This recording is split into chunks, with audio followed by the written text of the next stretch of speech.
The music stopped and the lights went out, leaving Joseline Hernandez standing alone in the quiet of her own sadness. Suddenly, the lady who had established her reputation for self-assurance and control was unable to contain her tears. Her fiancé, the man she had defended against all the rumors, whispers, and doubters, had betrayed her. Like a painful conundrum she hadn't sought to solve, the truth came to her gradually rather than all at once. For once, neither the glitz nor the arrogance was captured by the cameras. They portrayed her anguish in its unadulterated, human form. With mascara running down her face, she broke her voice and said, "I gave him everything. And he threw it away like it was nothing." Her crew was frozen in sympathy as the room fell silent around her. Joseline, the woman who battled the world and consistently prevailed, was suddenly up against a challenge she was unable to overcome: treachery from the one person she believed she could rely on. It was the most agonizing sort of reality, not a play. The Puerto Rican princess was hidden from the world while she sobbed. They saw the frail, devastated, and betrayed woman behind the crown, struggling to muster the will to stand once more. Bright lights, rehearsals, and the incessant hum of turmoil that accompanied Joseline's fast-paced life were all present on the day she learned. Unaware that the universe she had created with her fiancé was about to fall apart in front of her, she had been focused and fiery as usual, getting ready for a big event. Throughout the morning, her phone kept buzzing, but she chose to ignore it. She assumed it was news about her most recent performance, fans, or business. However, her heart froze when she eventually picked it up during a break. A friend sent the first communication, which was a warning rather than rumors or conjecture. A screenshot that said, "I need to tell you something before you hear it from someone else," was included. Joseline first had no idea what she was seeing: loving messages, time-stamps, and covert meetings. But her chest constricted as she got to the final one. It was obvious. The name, tone, and promises of her fiancé were transferred to another woman. She was immobile for a considerable amount of time. She felt as though everything around her was blurring. She forced a brittle grin as her assistant called her name again before she answered. Her voice broke on the final phrase, "I'm fine." She wasn't well, though. She was falling apart. She isolated herself in her dressing room after rehearsal and went through the texts once more in an attempt to find a way to make sense of everything. Perhaps it wasn't real. Perhaps it was outdated. Perhaps someone was attempting to ruin her joy. But she knew in her heart. The truth was whispered by the instincts that had shielded her for years, the same gut that informed her when to fight and when to give up. Blogs had taken notice of it by the afternoon. Her alerts were inundated with headlines such as "Joseline Hernandez's fiancé exposed in cheating scandal" and "Reality star heartbroken after fiancé's secret texts leak." The story went viral in a matter of hours. Fans conjectured about the identity of the other lady, strangers discussed her connection, and messages of sympathy and condemnation flooded her social media. Everyone had an opinion, but nobody shared her viewpoint: the unadulterated, personal anguish of discovering that the person she had most trusted had lied to her. That night, she gave him a call. The phone kept ringing until he answered. His tone was informal, bordering on reckless. "Hey sweetie, how are you?" He spoke as though nothing had occurred. Joseline's hands trembled. "Don't baby me," she said. "I witnessed everything." There was a pause, the kind that speaks louder than words. He lied and said, "I have no idea what you're talking about." "Don't play with me," she yelled, raising her voice. "Do you really believe that I am unaware of your writing? Do you really think I can't detect when you're lying?" With a sigh, he let his guard down. "Joseline, it was nothing major. You are aware of human nature. They flirt and send things, but it is meaningless." Tears trickled down her cheeks as she laughed bitterly. She remarked, "It always means something. You don't ruin someone you say you love over meaningless things. She gazed at her image in the mirror once the call ended. The Joseline she knew did not appear to be the ferocious performer, the self-assured leader, or the one who could transform suffering into power when she looked back at her. This form appeared little, delicate, and human. Breathing heavily, she put her palms against the vanity. She felt helpless for the first time in years. She went live on social media that evening, speaking her truth rather than venting or performing. "I'm exhausted," she sobbed. "I'm sick of loving individuals who don't return the favor. I've created myself from nothing, and I won't allow anyone to shatter me once more." In a matter of minutes, the live stream went viral. Fans showered her with encouraging words. She was chastised by others for sharing her suffering in public. Joseline, though, was indifferent. It had nothing to do with the crowd. It was about taking back her voice before it was misused by someone else. She sat silently when the live performance concluded. The mansion seemed excessively large and deserted. Every room was filled with memories of whispered promises, late-night conversations, and laughing.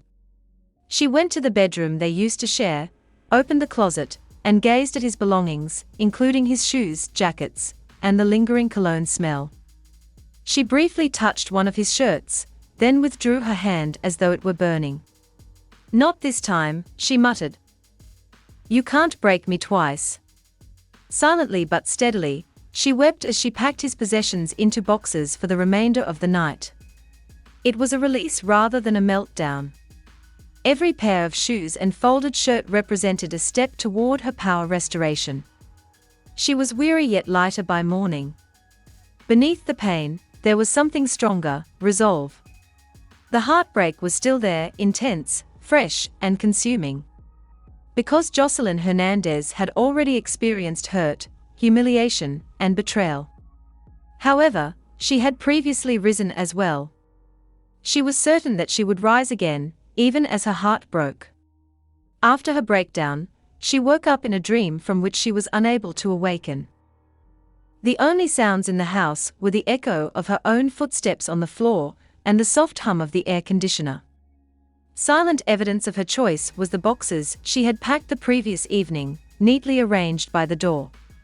All night long, her fiancé had called, leaving voicemails that alternated between denial and desperation, fury and apologies. She didn't respond to any of them. She was unable to. Joseline's phone had hundreds of fresh notifications when she eventually checked it. Screenshots from blogs, text threads posted by gossip pages, constant conjecture about the split. It seemed as though everyone on the planet had chosen to join the discussion about her suffering. Her chest constricted as she scrolled for a short while before throwing the phone onto the couch. Everyone had an opinion about her power, her decisions, and her value, but none of them could comprehend the silent destruction that resulted from discovering that trust might vanish in an instant. By noon, her show's producers got in touch. They wanted to know if she would address the story on television after seeing it go viral. One of them remarked cautiously, "You don't have to talk about it, but if you do, we'll protect how it's framed." Joseline chuckled angrily, "We can present your side." She had worked in the industry long enough to understand that suffering became a plot point rather than a private matter. But she wanted to be in charge of the story this time. She paused, then responded, "Fine. But I'll be honest. Not your own." The set was quieter than normal when filming started. When Joseline showed they're wearing a basic black suit with little cosmetics and an unreadable countenance, crew members muttered softly. She didn't flinch even though the lights felt sharper than before. She took a seat, straightened her back, and faced the camera. She remained silent for a moment. Then she spoke in a calm, low voice. She remarked, "People love to see strong women break. They bide their time. They support it. I'm not breaking, though, let me assure you. I'm letting go." Her words lingered in the atmosphere, and it was impossible to overlook the strength beneath the suffering. She talked about the true kind of love, which is messy, unpleasant, and unpredictable, rather than the kind found in fairy tales. You can give someone everything, and if they don't value themselves, they will still choose to throw it away, she stated. You can't hold yourself responsible when they do. You simply leave. Stunned into silence, the producers looked at each other. They were aware that what they were seeing was more than reality TV. This was a real woman taking back control of her life on her own terms. After the cameras stopped filming that evening, Joseline spent a considerable amount of time sitting in her car before making her way home. She reflected on the several times she had rebuilt herself, from the impoverished child to the performer, who made a name for herself in a field that attempted to eradicate her, to the woman who had developed the ability to demand attention by pure resolve. Pain had given birth to all of her incarnations. This one might be as well. The boxes were gone when she got home. They were scheduled to be picked up by her aide. She felt the weight of finality settle in for a little while as she stood in the vacant area where they had been. She went to her room, perched on the bed's edge, and listened to the quiet. Then there was a knock on the door. Knowing who it was already, she froze. He was standing there when she opened it, her fiancé, the man who had previously made a lifelong commitment, looking unkempt with regret on his face. "Please, Joseline," he said in a shaky voice. "Please listen to me." Something inside of her prevented her from slamming the door, despite her initial impulse. Perhaps it was just curiosity. Perhaps closure. She leaned against the doorway with her arms crossed. "You have 5 minutes." He let out a breath and ran his hands over his hair. "I made a mistake. I was foolish. It had little significance, and was not severe." "Don't say that," she said icily. "Last night, you said the same thing. You continue to act as though this is a pointless fling, but it's not. It has to do with what you stole from me, my time, my trust, and my tranquility." She retreated as he grabbed for her hand.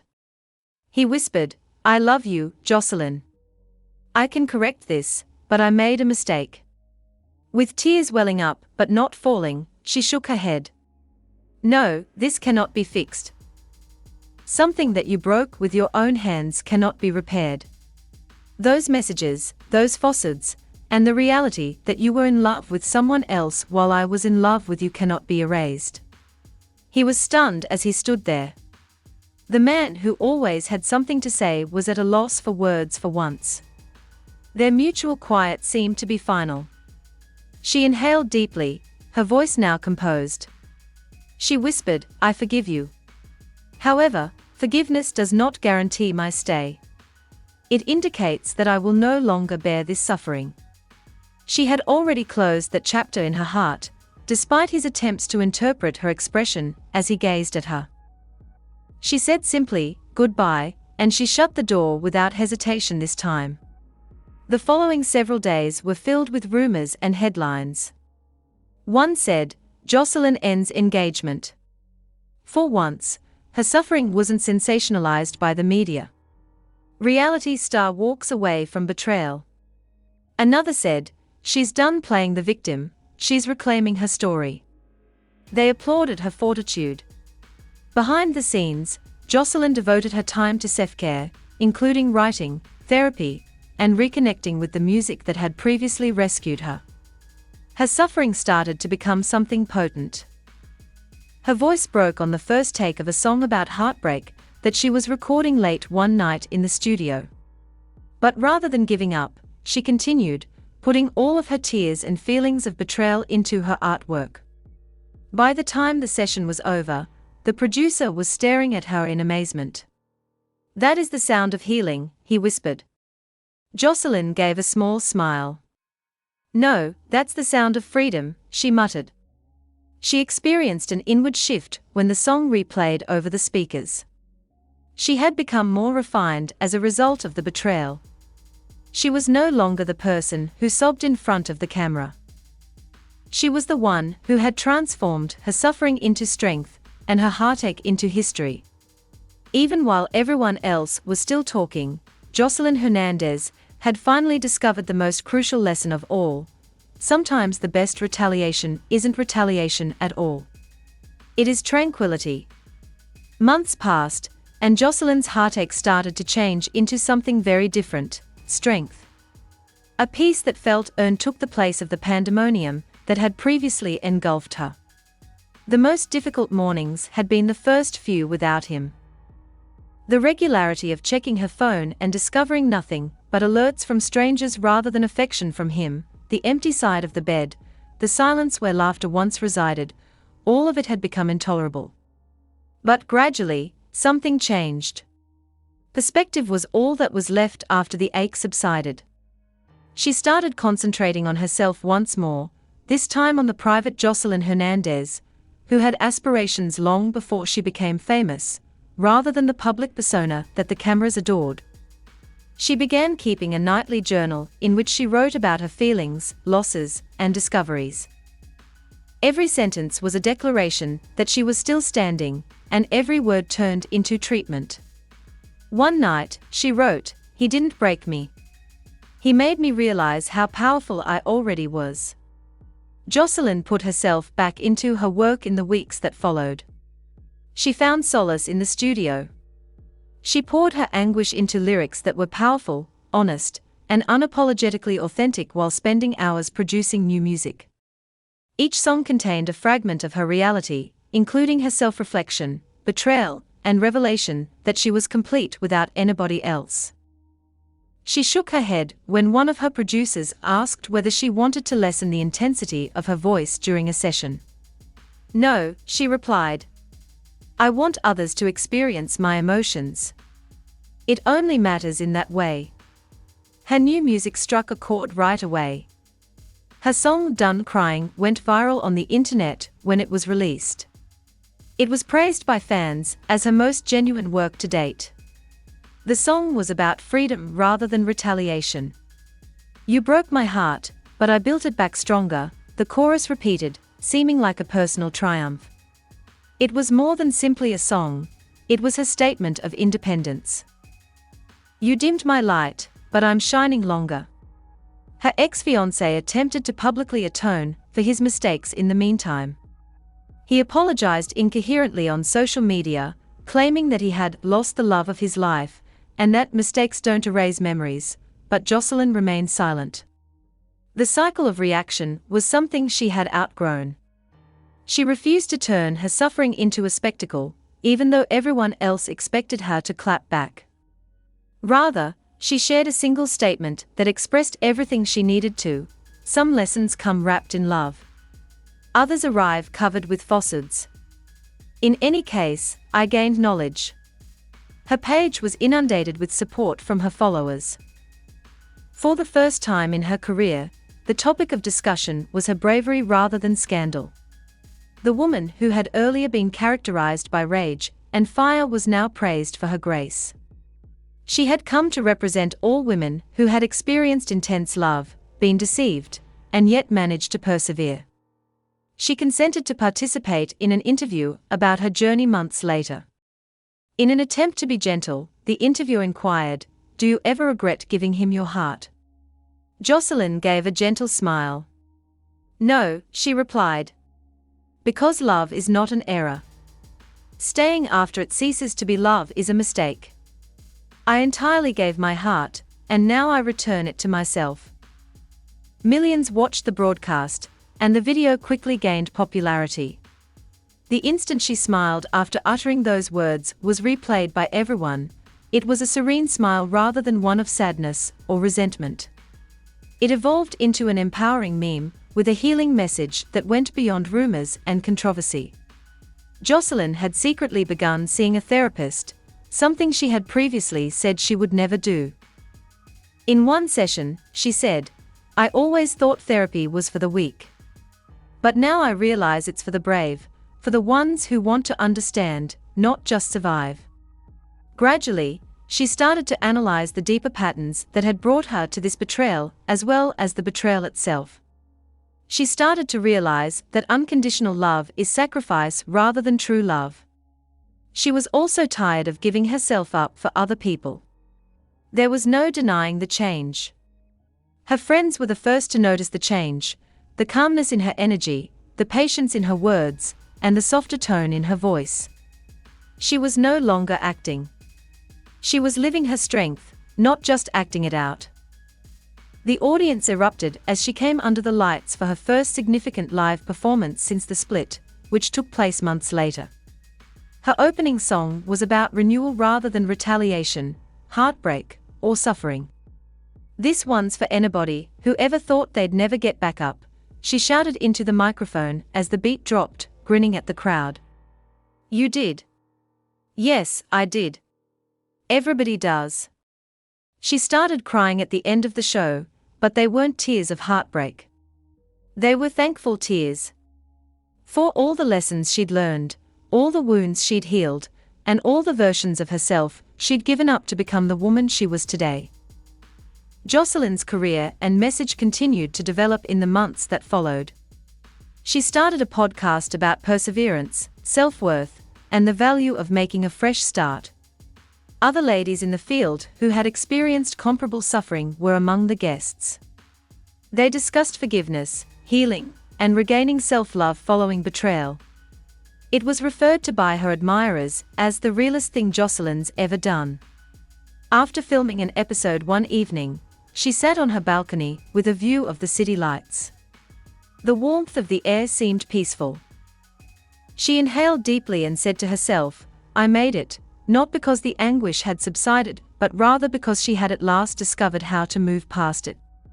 It wasn't about losing a man in her story. It was about rediscovering who she was.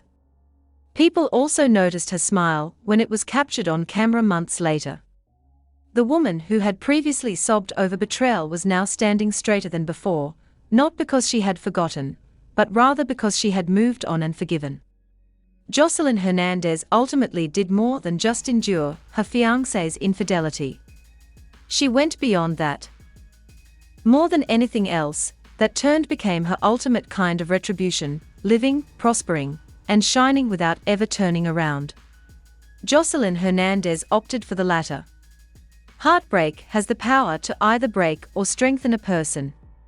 Her tears signified her rebirth rather than her defeat. She transformed loss into freedom, suffering into meaning, and betrayal into clarity. The woman who once sobbed over love is now evidence that healing is about remembering who you were before someone attempted to darken your light, not about forgetting. It's your time now. Do you think that heartbreak might be the start of something more powerful? Can suffering change you in the same manner that it changed Joseline? Every ending has a lesson, and sometimes the most effective thing you can do after being betrayed is to rise, rebuild, and never look back. Please share your opinions below.